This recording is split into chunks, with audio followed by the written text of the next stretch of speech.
Di Indonesia, isu kekerasan seksual umumnya masih kurang dianggap penting oleh masyarakat. Padahal, jumlah tindak kekerasan seksual yang terjadi kepada anak terus meningkat. Masih ingatkah kisah anak di Bali yang dikubur hidup-hidup? Atau kisah anak di Bengkulu yang dibuang ke jurang dalam onggokan kenistaan? Dan kisah yang masih belum tuntas sampai saat ini. Puluhan anak harus terenggut masa depannya karena perilaku keji si pemilik sekolah. Lemahnya hukum dan perundangan kita kerap memposisikan kekerasan seksual seperti kejahatan biasa, yang seringkali menjadi semakin rumit untuk diungkap. Apalagi saat pelaku adalah sosok-sosok yang memiliki tampuk kekuasaan. Membuat para predator leluasa bergentayangan dalam senyap hidup korban. Sampai kapan para korban hanya menjadi berita-berita kepiluan yang semakin diberitakan, semakin mengebalkan kita akan rasa kepedihan, semakin menguatkan kita menutup telinga untuk melupakannya, dan semua tinggal menunggu bagian cerita yang siap jadi korban berikutnya.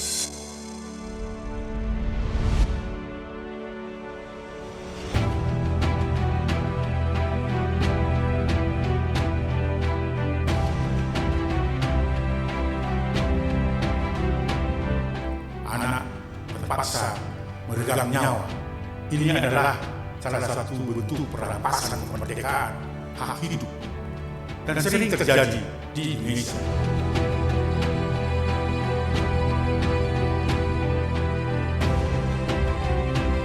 Anak yang dijamin secara universal karena anak adalah titipan dan anugerah Tuhan.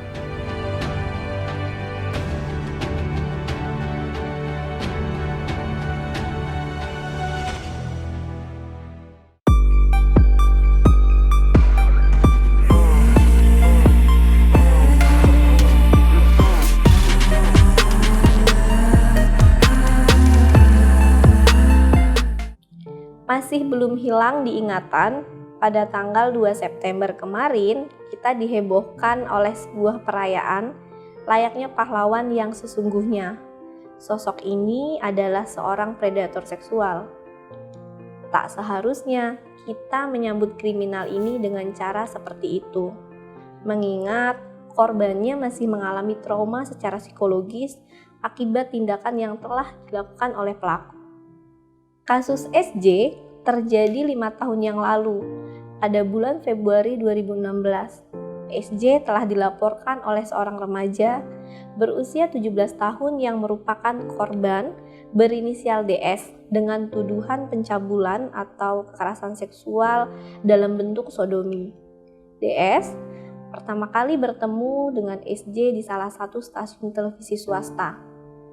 Saat itu, DS menjadi salah satu penonton di mana SJ menjadi salah satu juri di program tersebut. Pada awalnya, SJ menawarkan untuk pulang bersama karena daerah tempat mereka tinggal sama. Di pertemuan berikutnya, SJ membujuk DS untuk menginap di rumahnya dan meminta DS untuk memijatnya. Dalam kesempatan itulah SJ melakukan perbuatan sodomi kepada korban yang tengah tertidur karena lelah di kamar asistennya. DS sempat menolak SJ 2 kali, sampai akhirnya SJ melakukan tindakan tidak senonoh itu pada saat DS sedang tertidur pulas. DS tidak melawan karena takut, namun dia langsung pulang ke rumahnya sendirian dan menceritakan kejadian yang dialaminya kepada orang tuanya. Mereka kemudian datang ke kantor polisi untuk melaporkan perlakuan yang telah dilakukan oleh SJ. Korban masih mengalami trauma, didampingi orang tuanya, meminta proses hukum terus dilanjutkan. Setelah polisi mengkonfirmasi status SJ dari terperiksa menjadi tersangka. SJ divonis untuk 3 tahun penjara oleh Pengadilan Negeri Jakarta Utara. Meskipun SJ mengajukan peninjauan kembali terhadap putusan, peninjauan kembali SJ ditolak dan SJ harus menjalani hukuman penjara selama 5 tahun. Berusaha untuk mengurangi hukuman yang dialaminya, SJ melakukan cara kotor, yaitu menyuap panitera pengadilan Jakarta Utara. Meski awalnya dia berusaha menyuap ketua majelis hakim, perbuatannya terkuak dan menyebabkan hukuman terhadap SJ menjadi 8 tahun penjara dan denda sebesar 100 juta rupiah subsidiar. Di tahun 2020, SJ berusaha untuk bebas karena mendengar wacana pembebasan narapidana untuk mencegah penyebaran COVID-19. Namun, SJ ditolak karena dinilai belum memenuhi aturan pembebasan bersyarat. Di tahun 2021, SJ mendapat remisi 30 bulan dari total vonis 8 tahun karena dia berkelakuan baik selama berada di penjara. Hingga akhirnya, SJ bebas dan mendapat penyambutan meriah ketika dia bebas.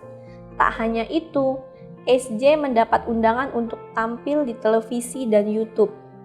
Hal ini menimbulkan petisi untuk memboikot SJ.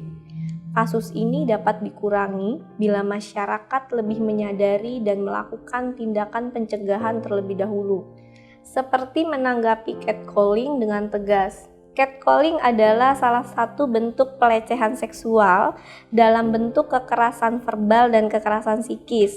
Jadi ada nuansa seksual dalam komunikasi atau bicaranya, kemudian dalam komentar, dalam siulan, dan ada juga dalam pujian. Atau beberapa kasus misalnya dari pelaku mengedipkan mata gitu. Nah, jadi korbannya merasa terganggu, kemudian juga merasa dilecehkan, atau beberapa kasus mereka merasa diteror oleh pelaku ini. Kemudian berani memberikan teguran, jadi nggak usah takut untuk berbicara, serta membawa minyak angin atau lada. Jadi ketika melihat sesuatu yang berbahaya bisa menyemprotkan minyak angin atau lada tersebut ke arah mata dari pelaku. Kemudian membekali diri dengan bela diri dan berani melaporkan kejadian yang memang sudah dialami, misalnya datang ke kantor polisi atau lembaga perlindungan anak yang memang bisa mendampingi kita sebagai korban. Sebagai masyarakat, kita harus memiliki rasa empati sehingga kita bisa berpihak pada korban, karena hingga saat ini korban masih mengalami trauma baik secara fisik maupun secara psikis. Sekian cerita Nia untuk episode kali ini. Dukung terus Komnas TV Anak dengan cara like, comment, share, dan subscribe. Sampai jumpa dan inilah cerita Nia.